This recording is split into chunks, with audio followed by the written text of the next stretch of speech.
Ayun, panibagong araw, panibagong vlog na naman. So luluwas tayo ngayon ng bayan. Ang haba na ng buhok natin.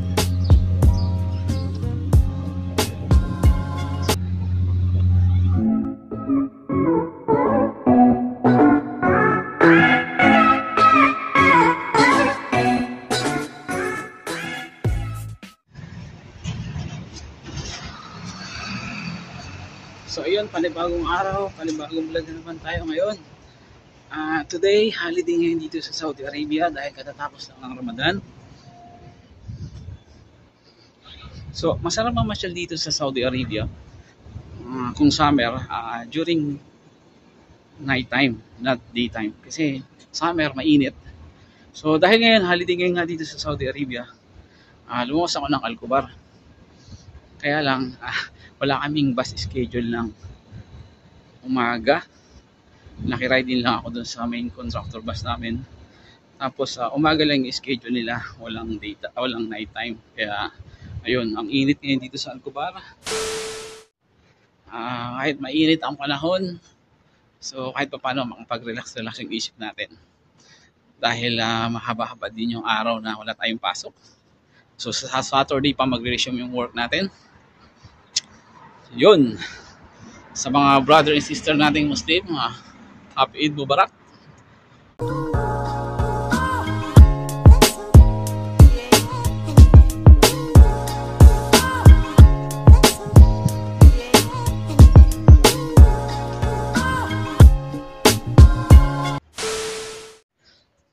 So sarado pa yung mga establishment, mga tindahan, mga kainan. Nag-arrive kami dito bago mag-9 ng umaga.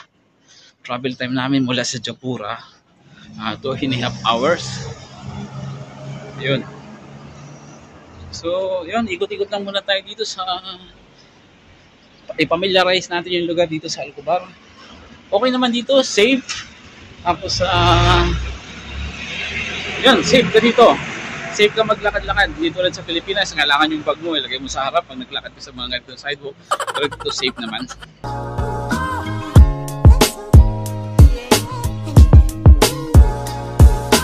So mamaya, pasyal tayo dun sa mall. Doon yung banda.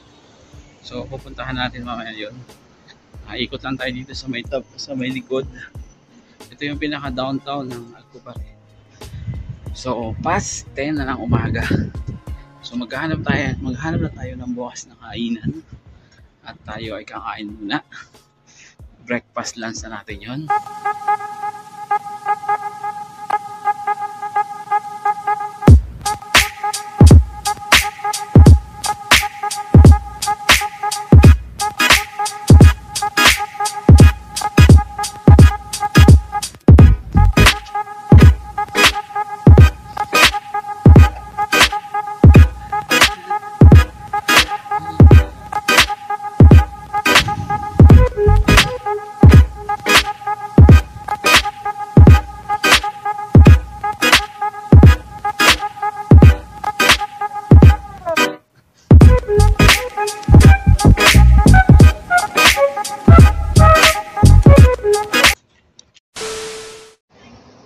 So ngayon kakain muna tayo ng lunch sa roasted chicken. Magkakain tayo ng roasted chicken dito.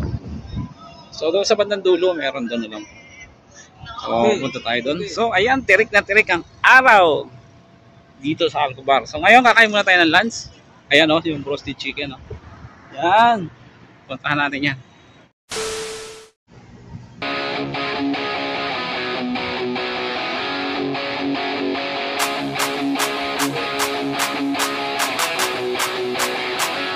Chicken. 4 piece. 4 piece. How much 4 piece? 20 euros. 20. Okay. So order lang tayo ng roasted chicken. Lunch pa lang natin ngayon. Dito na tayo kakain. Nandito lang tayo sa roasteran. Order tayo ng roasted chicken dito sa Nova. Ayan, tikman natin yung 4 pieces chicken. Kasama ng drinks, 23 riyals.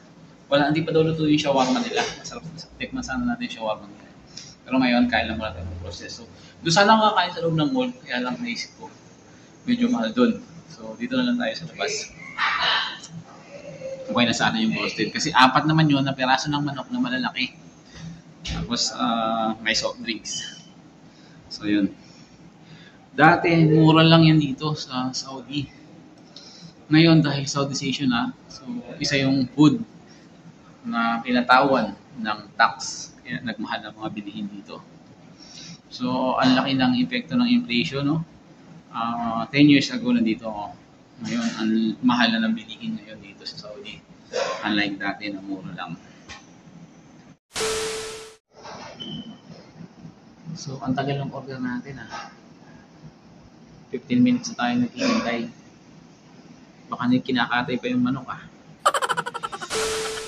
A few moments later. So, dumating na rin yung order natin.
So, kaluluto lang ng kanilang roasted chicken. Ang init pa. Pero okay, maanghang. I-rate ko sa 10. I-rate ko 1 to 10. 7.5.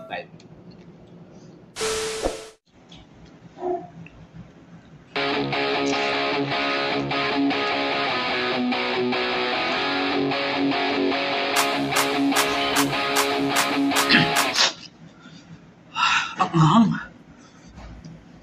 Dito sa Middle East, pag sinabi mo talagang spicy, talagang spicy, maramdam na ramdam mo.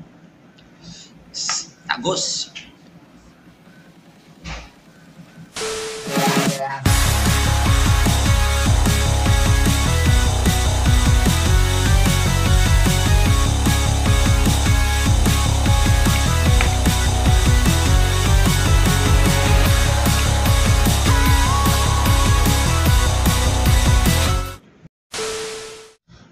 Solve ang lunch natin. Ayan.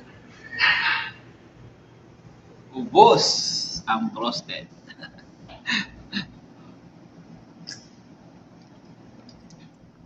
Masarap yung french fries nila. Hindi siya salted.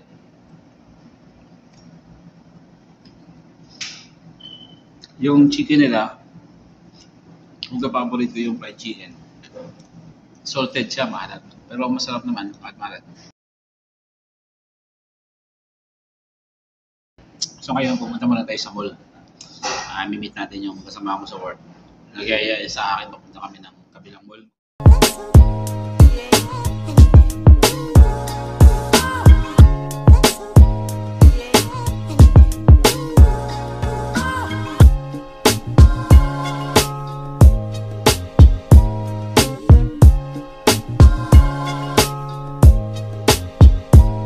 Ayan, nanggaling tayo dun sa mall.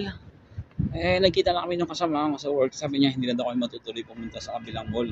Kasi magta-taxi sana kami. Share kami sa taxi. Kasi mahal ang taxi dito. So sabi niya, atrasado na sa oras. May hinihintay pa siya. So kaya yun, lumabas ulit ako ng mall. Dahil gusto ko muna mag-ikot-ikot dito sa Al-Kubar.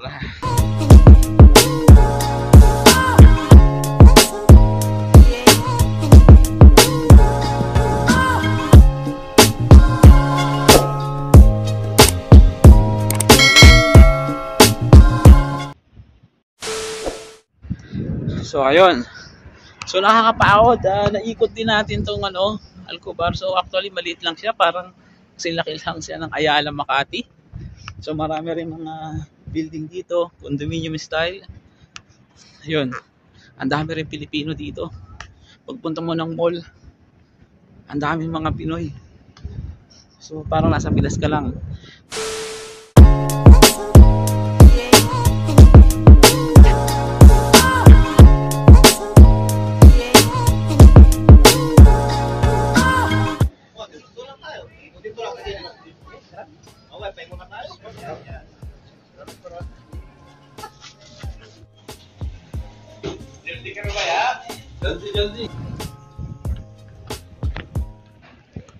So ayan, back to camp na tayo ngayon.